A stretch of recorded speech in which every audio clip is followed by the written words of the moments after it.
Hey, how's it going, guys? My name is MrSonicManu, and welcome back to another episode of Sounds of Her Love. Last episode, we went on a pretty nice date with Carrie to the library, and we were about to continue the date when I ended that episode right there. So, let's continue with this date and see how it ends. Will it end good? Will it end bad? Let's find out. Have you got any ideas? Well, I asked her since I couldn't really come up with anything myself. Though with a bit of thought, it shouldn't be that hard to find something to do. Have a look around town, go home. I'm not gonna go home if I want to spend time with this girl, so I'm gonna go look around town. How about we have a look around town for a bit? I wouldn't want to go home early. Carrie nods her head in agreement. Make your reddened cheeks more noticeable. Aw. We walked together, heading away from the library without a sense of direction. We'll end up somewhere. Both of us just wanted to spend more time with the other. Carrie's braids rest over her shoulders, brushing up against her body as each luxuriant strand gleams in the sunlight. It is a nice sight, but I do wonder what she would look like with her hair down. I wonder. Time flows forward as Carrie and I wander around the town together at a temperate pace. We look within the windows of stores and occasionally make comments on what we see. Carrie slows to a halt as we stroll by another store. This is the first store that has gotten her this mesmerized, so I turn to face the store as well. A music store? Carrie stares at the building as if enchanted by its aura. By the looks of it, it's been here quite a while. It has a traditional sign and printed glass which has worn over the years. Beyond the glass, though, is a thing I can only assume Carrie is fascinated by. She takes steps towards the window, closing herself in on it. Her palm meets the glass as she touches the window, almost in awe. Did she find a harp? Behind it sits a large, gold-trimmed harp. I had a feeling, because she likes playing a harp. The polish on the wood mirrors Carrie's enthralled face as it stands before us, grandiosely staring back at her. She can play the harp. You can play the harp, can't you? Carrie moves her face away from the glass, turning to face me while still maintaining her upbeat expression. One of pure happiness. You remember? Aw. See? When you remember something about a girl, it means a lot to them. I wasn't looking at the harp. What was she looking at? You weren't? No. That gramophone on the level below it? I've never seen one before. I want to see it. To think she was this enthralled by a piece of outdated technology when there is the best looking harp I've ever seen sitting right before her. I'm not going to blame her for it though. The harp I own. It's much grander than that one. Oh, so that's why she wasn't interested in the harp, because her harp is better. How rich is this girl? Sure, you need money to get into our school, but a harp like that's bound to cost thousands. Carrie and I turn around, with her seemingly satisfied with the amount of gramophone exposure she has received. A brief glance at my watch tells me it's getting pretty late. Despite wanting to stay with Carrie for longer, I wouldn't want to worry my parents either. If my dad calls me, he might ask to speak to her if he can tell she's there. Carrie is getting pretty late. Shall we head home?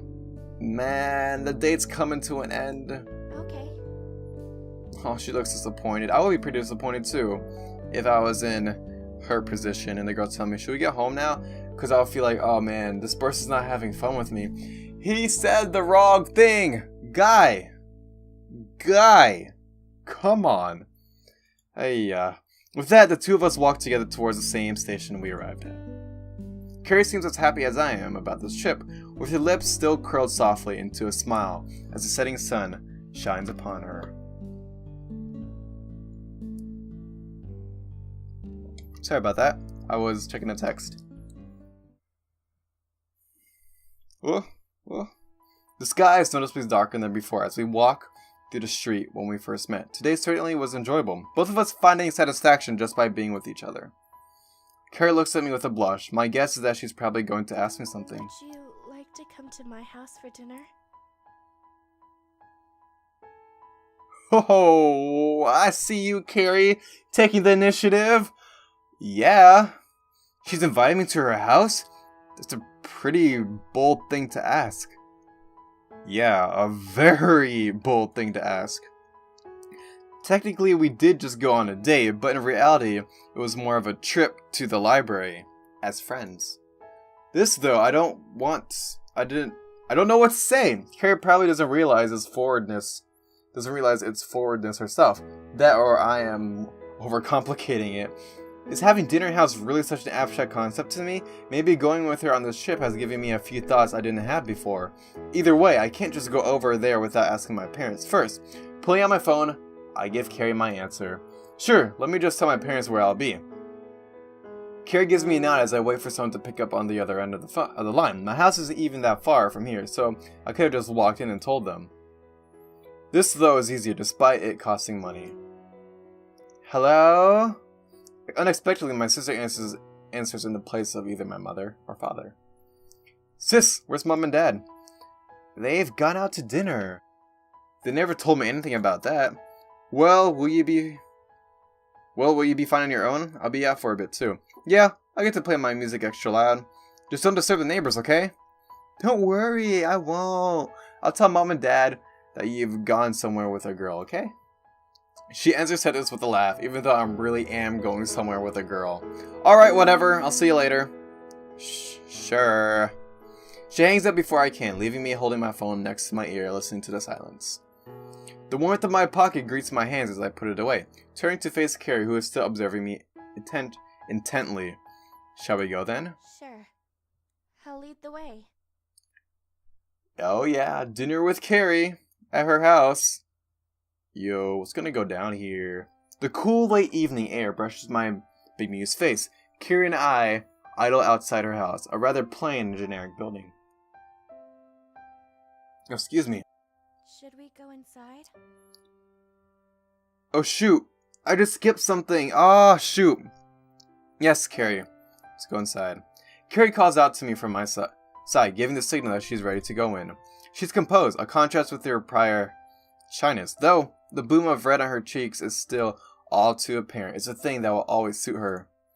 Certainly.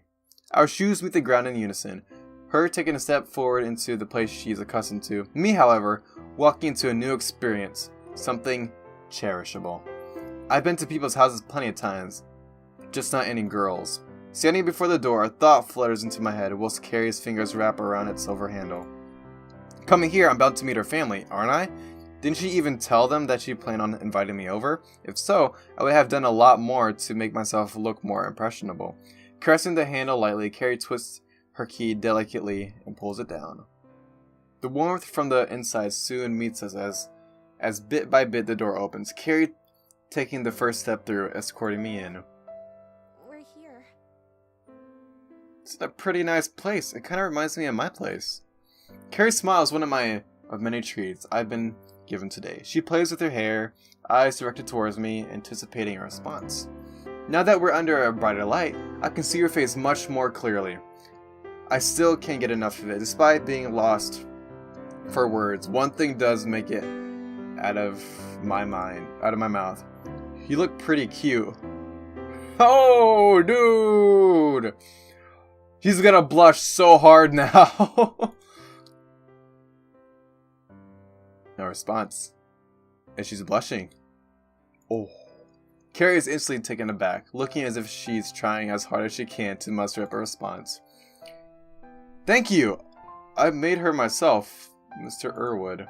A student man appears out of the blue, startling me slightly. It's natural, of course, him appearing, that is. Getting caught off guard like that isn't a virtue. This must be Carrie's father. The man himself, a foreigner like Carrie, carries a thick accent that differs from hers. They're Welsh, but Carrie seems to be a lot more understandable. At least, when she does talk. The majority of time, her sentences are broken to pieces as she stumbles around her words. A hindrance, but a fairly cute one at that. Her father's voice, however, is grittier and gravelly. It's not as stereotypical as the accent is portrayed as, but by far, but hearing him speak Japanese would probably mortify me. Luckily enough, we're all used to speaking English. You must be that field my friend Carrie had told me about. She was really keen on having you over. Carrie blushes at her father's statement. It's not like Carrie to bring me here on a whim, so I wasn't wrong in guessing that she had planned this evening in advance. Yes, it's nice to meet you, Mr. Irwood. My pleasure. I am glad you're getting along so well with my daughter. It's understandable that he is. After what Carrie had told me, she had never had made any friends during her stay at our school. Being a parent and seeing that would leave anyone concerned, though the opposite is true as well. Knowing your daughter's first true friend there is a guy has probably left him having a couple of questions. Yeah, I know if my daughter's first friend was a guy, I know I'd have some questions, just as a father.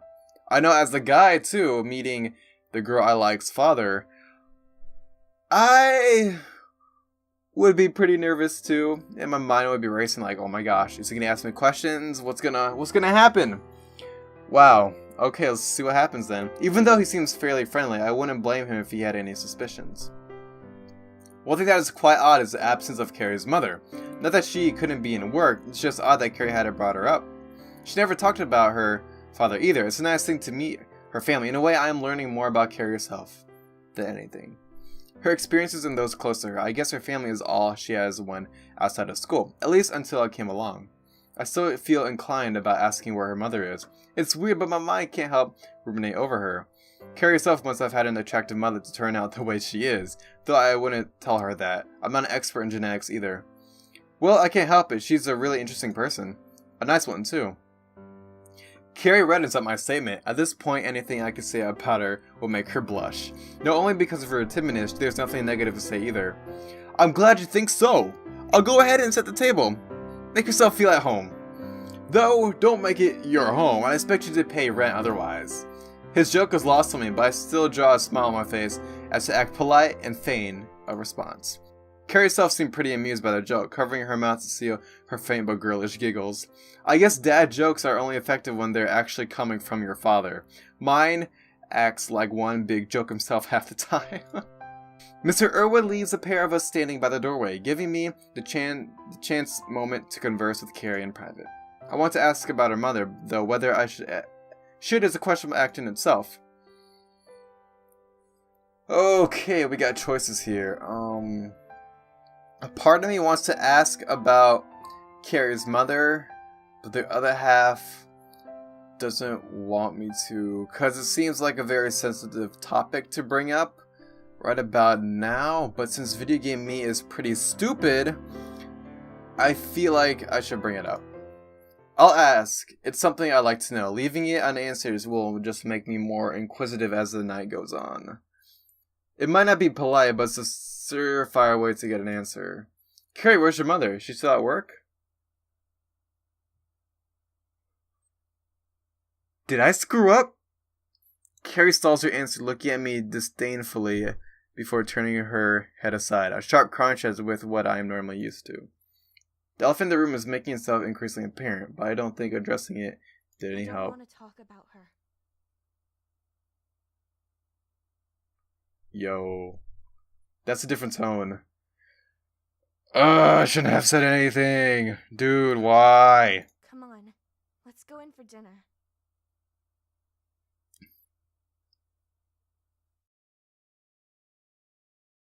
I screwed things up.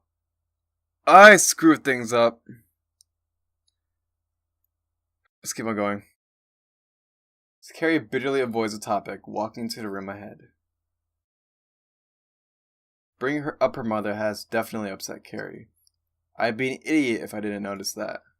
The gritty harshness between Carrie's typical sheepish personality and the rough defensive Carrie I just saw, nothing can clear the thought from my mind. Certainly what I did was wrong, but standing here, dawning on it won't do me any better. All I can do is hope that Carrie will have forgiven me whilst I step forward into the dining room to join the Irwoods in their evening meal. The dining room is spacious, the walls plastered with Western decor, and sports memorabilia. The table, mahogany, makes itself distinct as light reflects off of its polished finish. It looks expensive, topped with various plates and cutlery. Is that how you pronounce it? More than ready to present whatever is on the menu today. Carrie's father had never told us what it was that we're having. We like to keep touch with our heritage. Outside, we try our best to adapt, though. Huh, interesting. Carrie must have caught me gazing around the room. Several photos of sports teams line the walls, possibly rugby by the looks of it. I'm sure it's a national sport. She must have had a hard time adapting to a new country, though I'm not sure how long she's been here. I'm gonna get a glass of water, because my throat is about to give out. Did I say glass of water? I meant a drink of water. Anyway. I'll refrain from asking. Now's the time to savor the moment with her. I can understand it. Connecting with your heritage is an important thing. The only reason I go to art school is to do just that. My mother made me. Come to think of it, I've never told Carrie about me being half English. Your heritage. You're only half Japanese, aren't you? Well, I'm not half Japanese in real life. I'm half Filipino and half Hispanic, but, video game me is half Japanese. So, yes, I am. I don't look like the typical Japanese male by any sense, so it was only reasonable that she would conclude that. I'm half English, though I've never actually been there. Born and raised in Japan. Your English is pretty good. Well, thank you, Carrie. Well, my father made me learn it every day. Even though he's Japanese, I'm sure he thinks he's English, though. He only reads and publishes books in English. He even married an English woman. I'm sure he would have moved there if his company needed someone to act as a foreign representative. Thanks? Good. She's fine now. Carrie giggles at my awkward response, with the two of us sitting down at the table together. An act I'd never have expected to be doing with her not even a week ago. Things have gone by so fast. It's unreal. I'm not sure if things going by fast is necessarily a good thing, but it seems like it's working out now. So, I'll put my doubts aside for now, but oh man. I enjoy spending time with you. The confession. Are we gonna ask her out this episode? I didn't have anyone to speak to like this before. Oh, confession. This week has been fun. Thank you. You're welcome. Carrie unexpectedly gives me her gratitude, stifling me slightly as her words cause my face to go red. At least, I'll assume it is. I can't really tell. Inside, I am blushing though. A blush caused by Carrie, when it's usually me who makes her blush. Still, her boldness isn't lost on me. In a social sense at least, Carrie is trying her hardest tonight to make me feel welcomed. She's probably savoring the moment herself. I'll take the initiative and thank her. My pleasure. I've enjoyed it. Carrie herself blushes, though I feel as if it's more of an appreciative one rather than one of embarrassment or shyness, one with more importance to it. Excuse me. Mr. Irwood, Carrie's father, walks back into the room, carrying a plate in each hand, both of them topped with the same meal. Beef, diced potatoes, and a selection of vegetables, all topped with gravy, even though neither of us asked for any. Wow, that sounds pretty good. My mouth is watering. Ooh. After a long but undoubtedly enjoyable day with Carrie, I have found myself craving a nice meal. Maybe it's just the smell, but certainly it's something I can appreciate. This entire day has led me to find myself closer to Carrie. With her closer to me, she wouldn't have thanked me for being her friend otherwise. Nobody else has done that, though. I've never had many friends myself either. Moving schools would usually worsen my situation, though I found myself meeting Carrie from doing so. There are no complaints. The three of us begin on our meals, quieting down to focus on our own plates. The taste matches the smell. The rich beef complements the soft potatoes as the two amalgamate on my taste buds. So, I bet you're wondering how a Welsh family came to Japan then. I wasn't avoiding this dining table talk when it made me look good to Carrie's father. I heard that getting a work permit is pretty hard, so getting permanent residence must have been quite a feat. Oh, trust me, it was. Originally, I was supposed to only be here for a few years as an engineer. Although, I just found myself liking the place, so I decided to stay. Why am I doing a southern accent? I don't know. He's Welsh. I don't know how Welsh people sound. It seems like he has a well-paying job. If he can afford to migrate here and send Carrie to our school, he seems like a pretty nice guy, to be quite honest. Hopefully he thinks the same of me, to an extent anyway. Being the guy his daughter has just dragged home, I wouldn't want him to dislike me. More so since his daughter is Carrie, making a bad impression isn't an option. Just as I am about to finish my meal, the sound of ringing chimes through the walls from another room. A phone call. Excuse me, I'll just take this. I guess I'm just gonna stick with this at an accent. Mr. Irwood rises from his seat, leaving me and Carrie alone to ourselves once again. It would be a rude thing to say that I'm glad he is gone, but it's only because I get to spend extra time with Carrie. Alone, that is. Carrie remains silent next to me, much to my displeasure. I thought it would be easy to come up with a topic to talk about, but right now Carrie seems disinterested in my presence. A sad look coats her face. Despite its beauty, if I could call it that, the fact that her expression has shifted from a once happy and content one to one of desolation is making me concerned. Is she okay? The cause of Carrie's dejection is soon apparent. Through the walls flows the sound of Carrie's father. A sound of anger. Is that her mom calling? I try to make out some of the words. Why is it my fault? You're the one that decided to ruin everything. We have a daughter, you know. Have you ever taken her thoughts into consideration? My own mood plummets, taking in one word after another. This is the reason that Carrie's mother isn't here. The relationship between her parents has been crumbling before her. By the sounds of it, I really don't want to get myself caught up in this. I'm irresponsible, says the one who decided to get themselves shit-faced and pounded by their ex.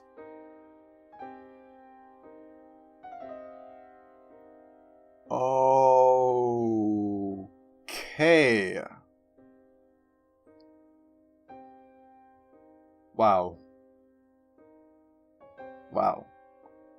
I can understand why she kind of hates her mom. Do you think she should not have gone in this direction? Carrie's father's probably kicking himself now that the dinner has been disrupted. It's not very impressionable to argue with your wife in front of guests. I won't blame you for getting carried away. Feeling a tug on my arm, I see Carrie's slender fingers grasping my sleeve as she gently pulls on it, still carrying that same sad expression, the one that hurts me. I don't want to see her like this.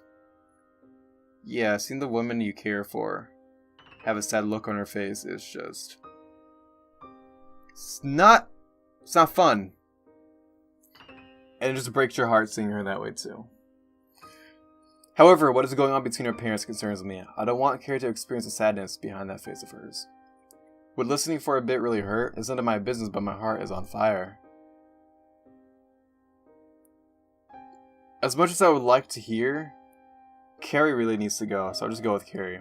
Carrie continues to pull on my sleeve, conveying her signal to me. One of sadness and sorrow. She must want to speak to me about something. I rest my hand upon hers and I give her a nod, after which she stands with me and the pair of us leave the dining room for the lounge. Coming to a standstill, Carrie turns towards me as we both remain still in the center of the room. Nothing but a small lamp illuminates the space around us, giving Carrie's sad, melancholic face an orange tint as she looks towards me. Forget about what you heard tonight. I'll forget. I won't bring it up. I didn't want to get you involved in all this. Carrie still looks towards me with those woeful feelings deep within her eyes. Seeing her like this is really upsetting. What we've gone through over the past several days mean a lot to me. I'll do anything I can to make her happy, even if I can't resolve the issue. Carrie, I don't want to see you like this. Please, if there's anything I can do for you. Please, just stop. Oh, dude, what? Carrie's voice is sharp, as if it's tainted with anger. It's complicated. I didn't mean to get angry. It's just her. Carrie resents her mother. This woman must have caused her so much stress. I don't think stress is the word is the way I would put it. This process is painful for everyone, but seeing someone go through this is something I can't say. I want to be there for her.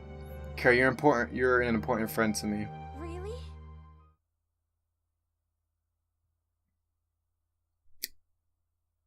Oh, what? What now? Did I say something wrong? Did I say something wrong? Yes, really. Okay. I'll tell you. We get to figure out about her mother. But we'll do that in the next episode. Sorry, guys. I'll have to leave it here. I've been going on with this episode for quite a bit now. And yeah, we get to find out Carrie's story, what happened with her mother, in the next episode. So, stay tuned and keep an eye out for episode 6 of Sounds of Her Love. But, hope you guys enjoyed this episode. And if you did, make sure you hit that like button and let me know in the comments down below what you guys thought of this episode and if you liked this change of personality, this new side of Carrie. I really like how this episode really fleshed her out and we really get to know her more. I really like this game because it's like you're in the shoes. Sorry, you're in the shoes of someone who's actually getting to know a girl. And I like this first person view too of the story because it actually feels like you're the one who's experiencing this. It's like somewhat like a simulator, but like I said, it's a visual novel. So yeah, I'm really liking this game. I like the story, and I hope you guys are enjoying it too. But anyway, this is MrSonicManu signing off. See you guys.